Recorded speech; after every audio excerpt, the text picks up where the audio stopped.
کسی کی بہت ساری قضا نمازیں ہوں تو بہت ساری قضا نمازوں کی جو ادائیگی ہے اس میں علماء نے ایک سہولت بتائی ہے کہ قضا نمازوں کی تعداد اگر بہت زیادہ ہے تو فرض کی تیسری اور چوتھی رکعت میں،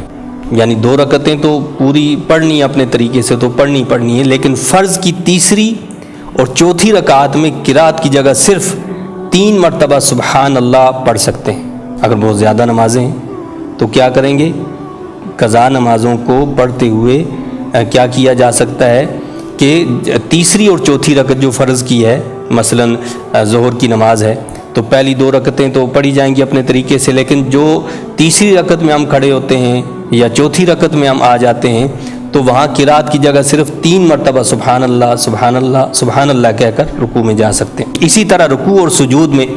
ایک تسبیح پر اکتفا کیا جا سکتا ہے، یعنی جب رکوع میں گئے تو رکوع میں پورا پہنچنے کے بعد 1 مرتبہ کہہ دیا سبحان اللہ اور پھر سمع اللہ لمن حمدہ کہہ دیا، لیکن اسے معمول نہیں بنانا چاہیے، یہ معمول کے لیے نہیں ہے، بلکہ یہ صرف یہ ہے کہ اگر بہت زیادہ نمازیں ہیں تو ان کی ادائیگی میں تاکہ سہولت ہو جائے، جلدی ادا ہو جائیں،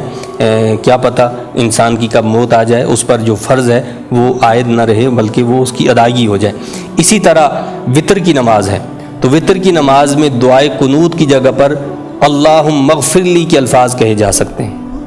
اور قاعدہ اخیرہ جو ہے یعنی جو فرض پڑھ رہے ہیں یا جو وطر پڑھ رہے ہیں اس کی جو آخری رکعت ہے، اور آخری رکعت میں ہم جب بیٹھتے ہیں